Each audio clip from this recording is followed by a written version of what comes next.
Travelling subscriber அனைவருக்கும் வணக்கம். இன்றைய தினம் என்ன பார்க்க போகிறோம்னா, தினம் ஒரு தகவல் செஷனில் இவேஸ்ட் மேனேஜ்மெண்ட் நம்ம பார்க்க போகிறோம். இவேஸ்ட் மேனேஜ்மெண்ட் அப்படின்றது என்னென்னா, நம்மள பல பேருக்கு ஒன்றும் தெரியாத ஒரு விஷயம். இந்தியா மாதிரி வளரும் நாடுகளில் தெரியாத ஒரு விஷயம் இவேஸ்ட் மேனேஜ்மெண்ட்.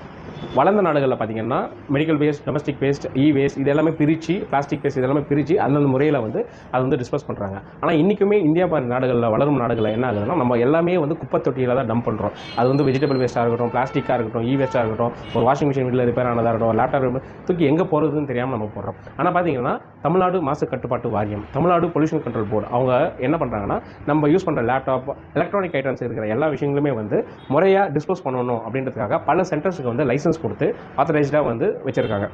இது பரவலாக நிறைய இடத்துல பார்க்க முடியாது, பட் இண்டஸ்ட்ரியல் ஏரியா நிறைய இடத்துல நம்மளால் பார்க்க முடியும். ஸோ நம்ம வீடுகளில் இருக்கிற நிறைய எலக்ட்ரானிக் ஐட்டம்ஸ், ஏன்னா ஒரு வீடுன்னு எடுத்திங்கன்னா ஏகப்பட்ட எலக்ட்ரானிக் ஐட்டம்ஸ், அதுவும் பர்டிகுலராக பார்த்தீங்கன்னா பிசிபி போர்ட்ஸ் இன்றைக்கி ரொம்ப ரொம்ப ரொம்ப ரொம்ப காமன். ஏன்னா எந்த அளவுக்கு எலக்ட்ரானிக்ஸ் வளர்ந்துருக்கோ அந்த அளவுக்கு இந்த பிசிபியோட இம்பார்ட்டன்ஸ் அதிகமாக இருக்குது.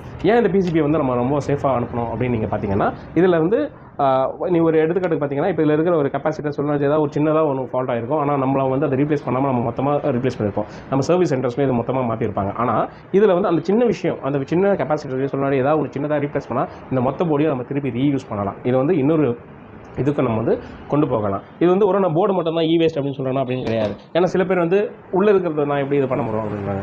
இப்போ லேப்டாப்ஸ் என் வீட்டில் யூஸ் பண்ணாத லேப்டாப்ஸ் இருக்குது, இதை தூக்கி நான் ஏன் கைலாங்களில் போனோம், கைலாங்களில் போட்டிங்கன்னா இது கருப்புன்னு சொல்லி ஒன்றுமே துட்டு தர மாட்டேன், அது ஒன்றுமே இல்லை. ஆனால் வேஸ்ட்டில் கொடுத்தீங்கன்னா இது ரீசைக்கிள் பண்ணி வேறு யாருக்குன்னா ரீசைக்கிள் ஆகும். ஸோ தட் நம்ம வேஸ்ட்டை ப்ராப்பராக மேனேஜ் பண்ணலாம். ஸோ என்ன பண்ணுறீங்கன்னா, இன்றைக்கி இருந்து உங்கள் வீடுகள், உங்கள் கம்பெனி, அலுவலகம், உங்கள் எம்ப்ளாயீஸ் யாருக்குன்னா எங்கெங்கெல்லாம் இது வேஸ்ட் இருக்கோ இதை முறையாக பண்ணுங்கள். இது எங்கே கொடுக்கணும் அப்படின்னு உங்களுக்கு சந்தேகம் இருந்ததுன்னா, தமிழ்நாடு மாசு கட்டுப்பாட்டு வாரியம் அந்த வெப்சைட்டில் நீங்கள் போய் பார்த்தீங்கன்னா வேஸ்ட் எங்கே கொடுக்கணும் அப்படின்றது இருக்கும். அதை நீங்கள் ஃபாலோ பண்ணுங்கள். மற்ற நண்பர்களுக்கும் இதை ஷேர் பண்ணுங்கள். ட்ராவலிங் டைமை சப்ஸ்கிரைப் பண்ணுங்கள். நன்றி.